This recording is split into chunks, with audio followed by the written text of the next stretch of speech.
नमस्कार, आदाब, सत श्री अकाल और अस्सलाम वालेकुम। मैं हूं मोहम्मद अहमद काज़मी, लेकर आया हूं आपका पसंदीदा कार्यक्रम नज़र दुनिया पर। अमेरिका के राष्ट्रपति डोनाल्ड ट्रंप, जो कि दुनिया भर में हथियारों की दौड़ बढ़ाने और अपना कारोबार चमकाने की कोशिश में लगे रहते हैं, अब उन्होंने रूस के साथ 1987 में किए गए परमाणु समझौते से बाहर आने का ऐलान कर दिया है। ये ऐसे वक्त में हुआ है जबकि डोनाल्ड ट्रंप के ईरान न्यूक्लियर डील से बाहर जाने के बाद यूरोप और दुनिया के बहुत से देशों में बेचैनी है। अमेरिका के दबाव में ही भारत ईरान से तेल इंपोर्ट नहीं कर पा रहा है और नई दिल्ली को मजबूर किया गया है कि वो अमेरिका और खाड़ी में उसके दोस्त मुल्कों से तेल खरीदे। अमेरिका के रूस के साथ समझौते से अलग होने के बाद हथियारों की नई रेस शुरू होने का खतरा बढ़ गया है। दोनों बड़ी ताकतों के बीच में यह समझौता पूर्व अमेरिकी राष्ट्रपति रोनाल्ड रीगन और सोवियत नेता मिखाइल गोर्बाचोव के बीच 1987 में हुआ था, जिसका नाम intermediate range nuclear force treaty INF रखा गया था। इसके तहत 500 से 5,500 किलोमीटर दूरी तक मार करने वाली मिसाइलों पर रोक लगा दी गई थी। अमेरिका के विदेश मंत्री माइक पोम्पियो ने ट्वीट में लिखा है कि 2 फरवरी 2019 को अमेरिका ने रूस को 6 महीने की मोहलत दी थी कि वो समझौते के पालन की तरफ लौट आए, लेकिन उसने इसका विरोध किया है। इसलिए आज से ये समझौता खत्म होता है। उनकी इस घोषणा के बाद अमेरिकी रक्षा मंत्रालय पेंटागन ने कहा है कि अमेरिका अब जमीन से जमीन पर मार करने वाले ऐसे मिसाइलें बनाएगा जिन पर इस समझौते के तहत पाबंदी थी। रूस के विदेश मंत्रालय ने अमेरिका के इस कदम को एक बहुत बड़ी गलती बताया है, जबकि चीन ने अमेरिका से मांग की है कि वो INF समझौते में लौट आए। चीनी विदेश मंत्रालय की प्रवक्ता हुआ चुनिंग ने अमेरिका की आलोचना करते हुए कहा है कि वॉशिंगटन हथियारों में श्रेष्ठता यानी एक्सेलेंस हासिल करने की कोशिश कर रहा है, लेकिन उसके इस कदम से अंतर्राष्ट्रीय मंच पर उसके प्रति विश्वास में कमी आएगी। इस साल की शुरुआत में अमेरिका और नेटो के सदस्य देशों ने रूस पर इस समझौते की खिलाफ वर्जी करने का इल्ज़ाम लगाया था और कहा था कि वो नए तरीके की क्रूज मिसाइलें तैनात कर रहा है।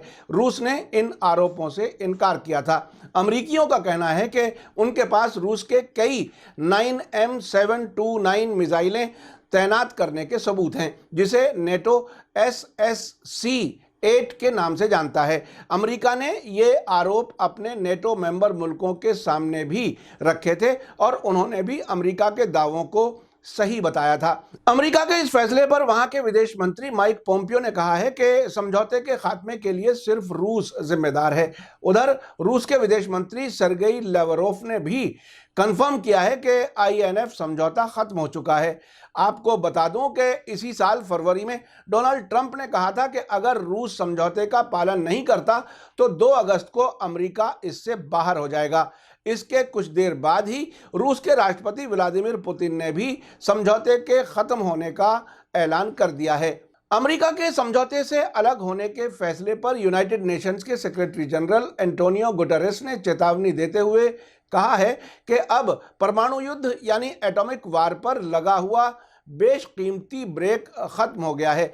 इससे बैलिस्टिक मिसाइलों का खतरा बढ़ेगा ही कम नहीं होगा। उन्होंने सभी पक्षों से अपील की है कि अंतर्राष्ट्रीय स्तर पर हथियार पर कंट्रोल करने के लिए समझौते पर कोई आपसी फायदे वाला रास्ता निकाला जाए। एक्सपर्ट्स को डर है कि परमाणु समझौते के टूटने से अमेरिका, रूस और चीन के बीच नई हथियारों की रेस बढ़ेगी। रूस के एक मिलिट्री एक्सपर्ट ने एक अंतर्राष्ट्रीय न्यूज़ एजेंसी AFP से कहा है कि अब जब समझौता खत्म हो गया है तो हम नए हथियार बनाएंगे। रूस इसके लिए तैयार है, यानी अमेरिका और रूस दोनों तरफ से नए हथियार बनाने की बात कही जा रही है।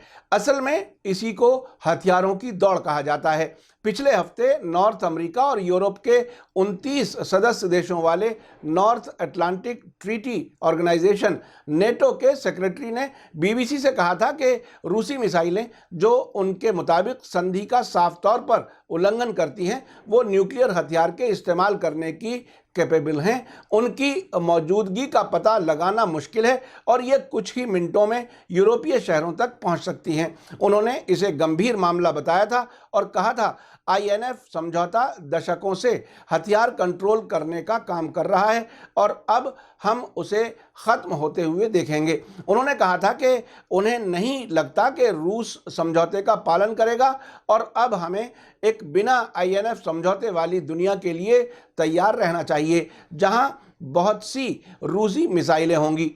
नेटो सचिव ने कहा था कि फिलहाल यूरोप में जमीन के अंदर न्यूक्लियर मिसाइलें तैनात करने का प्रोग्राम नहीं है, लेकिन कन्वेंशनल एयर और मिसाइल डिफेंस नए अभ्यास और सुरक्षा बलों को तैयार रखने और हथियार पर कंट्रोल करने के नए तरीके खोजे जाएंगे। यहां ये जानना जरूरी है कि इंटरमीडिएट रेंज न्यूक्लियर फोर्स समझौता यानी INF क्या है। अमेरिका और सोवियत यूनियन के बीच ये समझौता 1987 में हुआ था। इसके तहत कम और मध्यम दूरी की सभी न्यूक्लियर और गैर न्यूक्लियर मिसाइलों पर पाबंदी लगा दी गई थी। इनमें समुद्र से लॉन्च होने वाले हथियार शामिल नहीं थे। इस समझौते के होने की वजह यह भी थी कि 1979 में अमेरिका सोवियत यूनियन की SS-20 मिसाइल सिस्टम की तैनाती से परेशान था। इसके जवाब में उसने भी यूरोप में क्रूज मिसाइलें तैनात कर दी थी, जिसकी वजह से बड़े पैमाने पर विरोध प्रदर्शन हुए थे। समझौता होने के बाद 1991 तक लगभग 2700 मिसाइलें नष्ट कर दी गई थीं।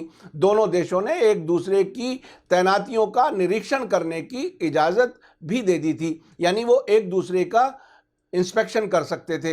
लेकिन 2007 में रूस के राष्ट्रपति व्लादिमीर पुतिन ने कहा था कि यह समझौता अब रूस के फायदे में नहीं रहा है। ये अमेरिकी राष्ट्रपति जॉर्ज W. बुश के 2002 में एंटी बैलिस्टिक मिसाइल ABM समझौते से बाहर होने के बाद हुआ था, जिसके तहत बैलिस्टिक न्यूक्लियर मिसाइलों से निपटने वाले हथियारों पर पाबंदी थी।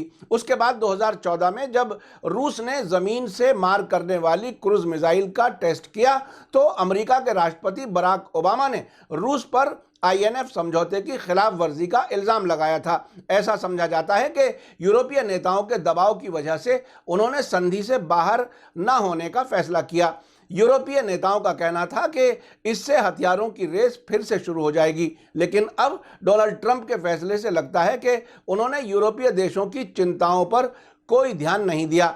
अब से पहले भी नाटो देशों को जिद के साथ अमेरिका रक्षा समझौते से बंधा हुआ है, रक्षा पर होने वाले खर्च में अपना हिस्सा अदा करने का दबाव बनाया हुआ है। पिछले साल नेटो ने अमेरिका के रूस के समझौते का पालन न करने के दावे का समर्थन किया था और रूस पर औपचारिक तौर पर संधि के उल्लंघन का इल्जाम भी लगाया था, जबकि रूस ने आरोपों से इनकार किया है और कहा है कि यह समझौते से बाहर जाने का अमेरिका का बहाना है। रूस और अमेरिका में बढ़ते तनाव के बीच पिछले साल नवंबर में जब भारत ने रूस से S-400 मिसाइल लेने का सौदा किया, तो अमेरिका ने दोनों देशों पर पाबंदियां लगाने की धमकी दी थी। उसके बाद अभी पिछले महीने तुर्की को रूस से S-400 मिसाइल डिफेंस सिस्टम की खेप मिली, जिस पर अमेरिका ने इसकी मुखालफत की थी। अमेरिका ने वार्निंग दी थी कि तुर्की रूस के डिफेंस सिस्टम और अमेरिका के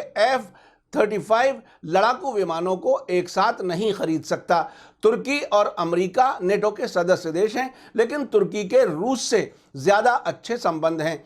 आपको याद दिलाता चलूं कि मार्च 2018 में अमेरिकी राष्ट्रपति डोनाल्ड ट्रंप ने 60 रूसी राजनयिकों यानी डिप्लोमेट्स को देश छोड़ने का आदेश दिया था। इसके साथ ही जर्मनी समेत यूरोप के कई मुल्कों ने रूसी डिप्लोमेट्स को निकाला था। इसकी शुरुआत ब्रिटेन ने दक्षिण इंग्लैंड में पूर्व रूसी जासूस पर नर्व एजेंट से हमले से की थी। इन देशों का कहना है कि इस हमले के पीछे रूस था और इसने सैन्य श्रेणी के प्रतिबंधित केमिकल नर्व एजेंट का इस्तेमाल किया था। अमेरिका का कहना है कि ये अंतर्राष्ट्रीय नियमों का उल्लंघन है, खिलाफ वर्जी है। रूस के खिलाफ ऑस्ट्रेलिया ने भी इन देशों का समर्थन किया था। उस वक्त करीब 20 मुल्कों ने लगभग 100 से करीब रूसी राजनयिकों यानी डिप्लोमेट्स को अपने देशों से निकाला था। इसे इतिहास का सबसे बड़ा डिप्लोमेटिक क्राइसिस बताया जा रहा था। अमेरिका और रूस के बीच बढ़ते तनाव की एक वजह सीरिया भी है। अमेरिका वहां रूस की भूमिका से खफा है। रूस की वजह से अमेरिका चाहकर भी सीरिया के राष्ट्रपति बशार अल असद को बेदखल नहीं कर पाया है। मैं आपको बता दूं कि रूस ने ईरान और सीरिया और इराक इन जगहों पर जो दाइश का जो आईएस वाला मसला था, जो बहुत से इलाकों पर कब्जा कर लिया था, उसमें रूस ने दाइश को वहां से हटाने में मदद की है, जिसको अमेरिका ठीक नहीं समझता। उन्होंने अलग अलग तरीके से उसके खिलाफ बयान दिया है। उन्होंने अलग अलग तरीके से रूस को अलग होने को कहा है और रूस की मुखालफत की है। The Stockholm International Peace Research की रिपोर्ट के मुताबिक दुनिया भर में सैनिक खर्चों में हर साल 1.2% की बढ़ोतरी हो रही है। दुनिया भर के सैनिक खर्चों में अमेरिका अकेले 43% आगे है। इसके बाद संयुक्त राष्ट्र सुरक्षा परिषद के 4 स्थायी सदस्य आते हैं। हालांकि बाकी के सदस्य अमेरिका के आसपास भी नहीं फटकते हैं। चीन 7% के साथ दूसरे नंबर पर है। इसके बाद ब्रिटेन, फ्रांस और रूस करीब 4% के आसपास हैं। अमेरिका और सिक्योरिटी काउंसिल के बाकी मेंबर मुल्कों के सेना पर होने वाले खर्च में इस बड़े अंतर को समझना मुश्किल नहीं है। अमेरिका की तरह बाकी देश इंटरनेशनल मिशनों या मिलिट्री इंटरवेंशन में अपनी सेना को नहीं लगाते हैं। इसके साथ ही अमेरिका की तरह दुनिया भर में उनके सैकड़ों सैन्य ठिकाने नहीं हैं। बाकी देशों ने खुद को राष्ट्रीय और क्षेत्रीय यानी अपने नेशनल और रीजनल जो सैनिक अभियान है उन तक ही अपने आप को सीमित रखा है। The Stockholm International Peace Research की रिपोर्ट के मुताबिक सेना पर खर्च के मामले में रूस चौथे नंबर पर है। रूस से ऊपर अमेरिका, चीन और सऊदी अरब है। मेरा समझना यह है कि ट्रंप अपने यूरोपीय मित्र देशों पर नाटो फंड में और ज्यादा हिस्सेदारी अदा करने का प्रेशर बना रहे हैं। ट्रंप के 2016 इलेक्शन में रूस ने कथित रूप से हो सकता है मदद की हो, उस पर अब भी अमेरिका में चर्चा है। रूस के साथ समझौता खत्म करने से सबसे ज्यादा खतरा यूरोपीय देशों को है। हो सकता है कि ट्रंप यूरोपीय देशों को रूस का खतरा दिखाकर रक्षा के नाम पर और ज्यादा पैसा लेना चाहते हों। अब से पहले वे कई बार कह चुके हैं कि नेटो के यूरोपीय देशों को रक्षा खर्च में अपना पूरा हिस्सा देना चाहिए और ये अब अमेरिका को और ज्यादा बेवकूफ नहीं बना सकते। मेरा समझना है कि दुनिया को समझे बगैर अपने देश में भी होने वाली घटनाओं को नहीं समझा जा सकता। जिस तरह से दुनिया भर में अमेरिकी राष्ट्रपति डोनाल्ड ट्रंप के अड़ियल रवैये से बेचैनी है, उसी के साथ हमारे देश में भी उसका असर दिख रहा है। कभी चीन के साथ, कभी भारत के साथ और कभी यूरोप के साथ व्यापारी जंग डोनाल्ड ट्रंप छेड़े हुए हैं। साथ ही मिडिल ईस्ट में हथियारों की दौड़ भी जारी रखे हुए हैं। आपको मेरा कार्यक्रम कैसा लगा कमेंट्स में जरूर लिखें। अगर अच्छा और सच्चा लगे तो अपने व्हाट्सएप, ट्विटर और फेसबुक पर जरूर शेयर करें। इसी के साथ लेता हूं इजाजत। धन्यवाद, शुक्रिया। जय भारत, जय हिंद।